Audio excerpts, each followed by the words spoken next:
boa noite.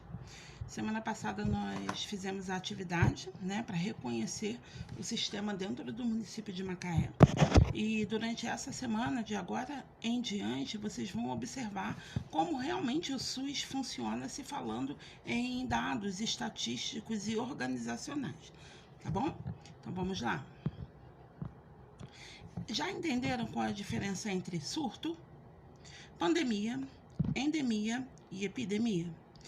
Sabemos que, de acordo com as doenças, as viroses, entre outras situações que podem ocorrer dentro de um município, bairro, cidade, estado ou país, nós iremos nomear, as situações, de acordo com o número populacional que vai ser afetado pela patologia. E com isso nós começamos a aprender e ter que vivenciar durante essa pandemia mundial. Quando eu falo de pandemia, eu falo de mundo.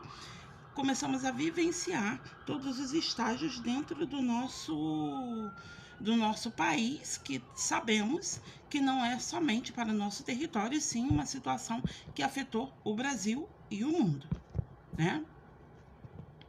Então, eu tive um surto de uma patologia dentro de um determinado tempo, um número de casos numa localidade, E aí se pegou uma região um pouco maior pelo número maior de tempo e aumento do número de casos previstos e limitados em uma região. Então, eu aumento a quantidade de casos na mesma região, porém eu deixei de ser surto para ser uma situação de endemia. E com isso, eu pego todo um continente, Eu tenho uma expansão maior, uma expansão geográfica, maior daquela doença, daquela patologia em mais uma ou mais regiões, atingindo um ou até mais países. Aí eu vou ter uma epidemia, Ele passou de um para outro país, ou então afetou a epidemia, afetou uma região muito grande, um país inteiro. A pandemia é quando a epidemia ela se espalha, e atinge duas ou mais regiões, segundo a Organização Mundial de Saúde. Então, eu preciso compreender que surto é quando eu tenho vários casos de uma doença em curto espaço de tempo, em uma localidade. Quando eu passo a ter uma endemia, eu tenho casos de doenças previstos e limitados dentro de uma região, E quando eu tenho uma pandemia, eu tenho ela passado a mais de 2 países, que no caso da pandemia do coronavírus pegou inúmeros países, Quem é a vigilância epidemiológica, Ela, gente, alerta pela permanente frequência e distribuição de doenças, fatores e condições que propiciam o aumento do risco de transmissão, gravidade dessa patologia, de acordo com o nível de transmissão. Quando começou o surto, a pandemia, a endemia, a pandemia, quando começou a se espalhar por regiões, estados, países, foi decretada uma pandemia mundial, e aí vieram o quê? Os dados estatísticos, dizendo que se você colocasse máscara, se protegesse, lavasse as mãos, utilizasse álcool em gel e na hora de tossir ou espirrar, cobrisse a mão com o cotovelo, você diminuía a possibilidade da transmissão e gravidade dos casos. Não é assim? Então, a vigilância epidemiológica, ela é responsável pelas ações, responsável pelo conhecimento, as ações que vai transmitir conhecimentos, vai detectar e vai trazer a prevenção, de acordo com a problemática, que pode ser do jeito que vocês compreenderam já. Aí eu tenho a vigilância epidemiológica, É o sistema de informação, decisão, ação para recomendar, para o planejamento, avaliação e as medidas de controles para minimizar a quantidade de agravos, Por que isso é necessário?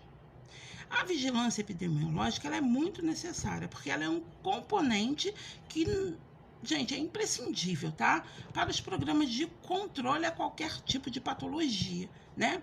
E suas atividades executadas em todos os níveis de prestação de assistência ou de serviço, desde que for unidade básica, hospitalar, clínicas particulares ou então uma população em geral, isso vai trazer um retorno muito bom, porque eu vou conseguir o controle.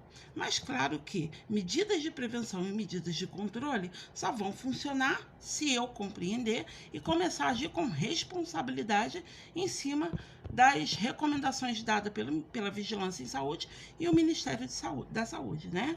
Então, dentro da vigilância em saúde, né?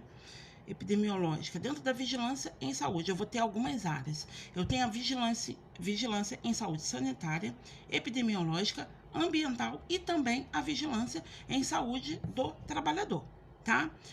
Como que essas vigilâncias elas se apresentam, né? A sanitária ela vai vir em cima de imunizações e programas. A epidemiológica, doenças transmissíveis e os seus agravos, as prevenções, e aí eu tenho o SINAM, se você quiser pesquisar, tá bom?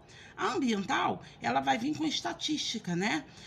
Vital. Ela vai ter uma estatística em cima do meio ambiente para poder preservar tanto a natureza quanto a vida do ser humano. E a do trabalhador, evitando intoxicações com os produtos utilizados por esses profissionais, de grande importância, tá?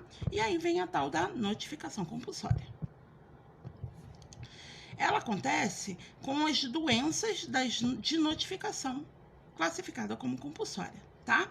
Que sofreu profundas mudanças com o advento da portaria lá do Ministério da Saúde, de número de 1271, registrada em 2014.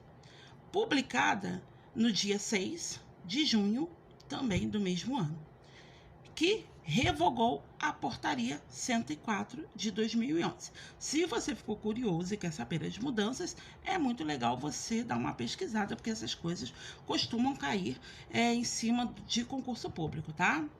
E aí mudou, né? Teve mudanças em cima das classificações. Pesquisa que vale a pena. Eu tenho aí agora as próprias doenças, né, de notificações compulsórias. Bom, vamos entender. Primeiro que eu preciso compreender que os parâmetros para a inclusão dessas doenças e de seus agravos na lista lá da notificação compulsória devem obedecer critérios. Então, para ser classificado como uma doença compulsória, eu preciso obedecer certos critérios, tá bom? Potencial de disseminação e magnitude, tá? Quando eu falo do potencial de disseminação, eu tenho a transcendência e a vulnerabilidade, que vão me ajudar a entender o quanto a doença pode ser transmitida. A magnitude, compromissos internacionais, ocorrências de emergências em saúde pública, epidemiológicas e também dos surtos. E aí o Brasil fica prejudicado nessa magnitude aí, né? O Brasil, se você observar, quando a gente fala das ocorrências, né? Como que anda essa parte de ocorrência em cima da Covid? O que você acha sobre isso? Sabendo agora que existe toda uma classificação de doenças compulsórias, que existe toda uma situação envolvida, né, com transcendência, transparência, vulnerabilidade e que existe a problemática das ocorrências, né? Eu preciso de registrar, não é verdade? Então, eu tenho que obedecer tanto o potencial de disseminação quanto a magnitude. E muitas das vezes elas entram como doenças compulsórias, tá bom? Os parâmetros para a inclusão dessas doenças e até mesmo dos agravos na lista de notificação devem obedecer os critérios. Vamos entender o que seria a magnitude, né? Seria aplicável a doenças de elevada frequência que afetam grandes contingentes populacionais e se traduzem por altas taxas de incidência, prevalência, mortalidade, anos potenciais de vidas perdidas. Então, eu começo a observar e ela pode ser cadastrada de acordo com a sua magnitude. Então, a magnitude ela vem na incidência, quantidade de casos e quantidade de mortes, morbidade ou mortalidade, a prevalência, o tempo que essa doença está permanecendo no país, estado, município, a quantidade de pessoas morreram por conta dessa patologia e os anos potenciais de vidas perdidas. Por quantos anos essa patologia está trazendo esse agravo, né, que é a mortalidade, que é o agravo, né, da letalidade, tá? Qual é o potencial? E se falando em potencial de disseminação, ele vai ser representado pelo elevado poder da transmissão da patologia, através de vetores ou fontes de infecção, colocando sob risco a saúde da coletividade. Agora, a transcendência. A transcendência, ela expressa por características subsidiárias que conferem a relevância especial a agravo, a doença ou agravo destacando-se. E aí, quando eu falo da transcendência, eu estou falando de características, né, que confere a relevância especial dessa doença ou desse agravo. Então, são as características. Quando eu falo da severidade, eu estou falando medidas de taxas de letalidade, né? Hospitalização e também as sequelas que essa patologia vai deixar à população. Quando eu falo de relevância social, ela vai ser avaliada subjetivamente pelo valor imputado pela sociedade à ocorrência da doença e que manifesta pela sensação de medo, de repulsa ou de indignação. Então, a relevância social ela vai estar envolvida com a população. De que forma que essa população está lidando com essa patologia? Ela está ficando mais temerosa, tendo medo? Está tendo repulsa pela patologia, pela doença, pelos seus agravos, pela contaminação, né? E aí eu consigo observar a relevância da sociedade. Agora, a relevância econômica. Tudo isso abala de forma... Isso daqui eu acho que essa aula ela fica bem clara por conta do momento que nós estamos vivendo. Então, isso fica sendo falado o tempo todo nos jornais, né? E acaba se tornando mais evidente, mais claro, tá bom? Agora, a relevância econômica, ela vai ser avaliada por conta dos prejuízos decorrentes de restrições de comércio, redução de força de trabalho, a retirada, né, o absentismo escolar, a retirada das crianças da escola, a situação laboral, custos assistenciais, né, tipo a Covid. Meu Deus, a Covid ela fez a retirada da força de trabalho, fez a paralisação do comércio, reduziu a força de trabalho, né, fazendo várias perdas de salários e empregos, e custos de assistências altíssimos, né, que a maior parte dos mortos, eles precisaram de UTIs, que muitas das vezes não deu suporte, nem tiveram tempo de ser atendidos, né? Entre outras situações. Isso seria a relevância econômica. Então, toda vez que você falar em transcendência, você vai entender a severidade da doença, o comportamento da população mediante a patologia e o abalo na economia, tá bom? E aí eu tenho o SINAM, né? Que é o Sistema de Informação de Agravos e Notificações. O SINAM ele é utilizado sempre que eu tenho doenças que são classificadas como doenças compulsórias. E aí isso vai ser notificado de acordo com a positividade do surto ou da patologia, no caso da Covid, né? E aí a gente precisa de notificar, tá bom? O que seria vulnerabilidade? Também ficou bem claro, né? Eu deixei até para vocês darem uma lida de semana passada, e até para clarear e a discussão ficar um pouco mais interessante. Vulnerabilidade. A medida da disponibilidade concreta de instrumentos específicos de prevenção e controle de doença, propiciando a atuação efetiva dos serviços de saúde sobre indivíduos e coletividades. Todas as pessoas que moram em comunidades, pessoas mais simples, elas se tornam, consequentemente, vulneráveis, tanto para o próprio meio ambiente, né, o ambiente em que ela habita, tanto para o sistema de saúde que está ao seu redor. Isso são situações vulneráveis para o adoecimento e até o aumento da mortalidade do local.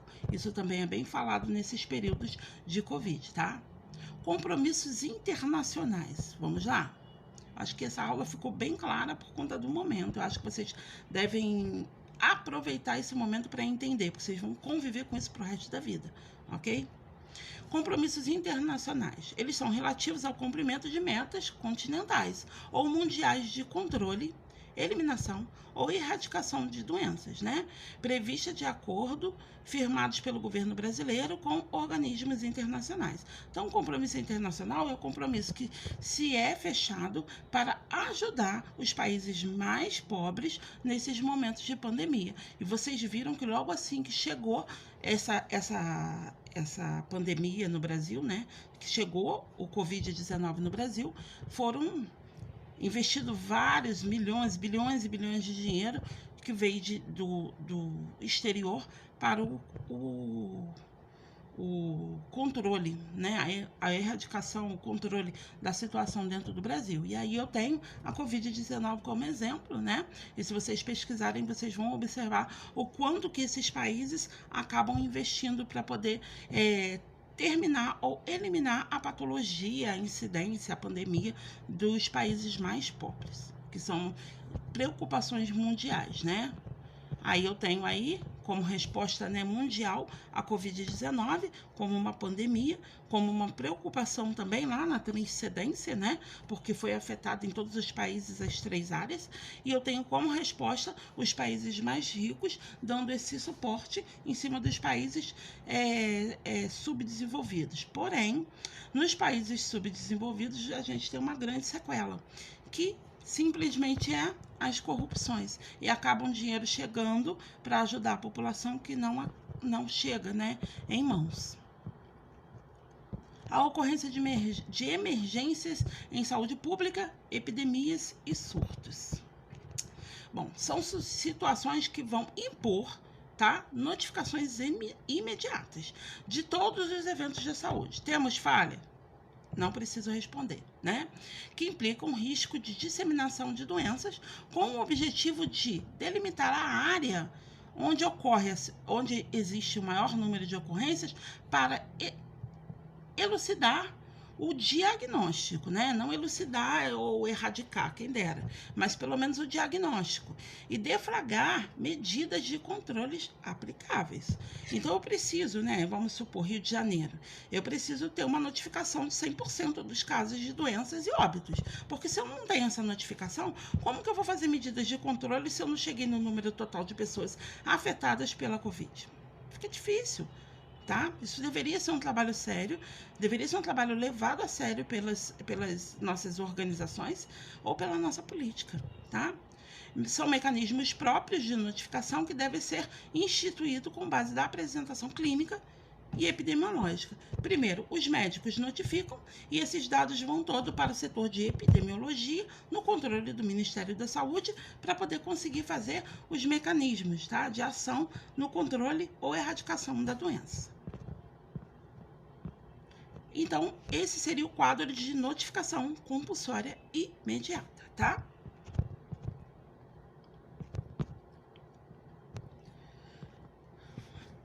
Ele vai ser realizado pelo profissional de saúde ou seu responsável é o RT, né? Responsável técnico pelo serviço de assistência.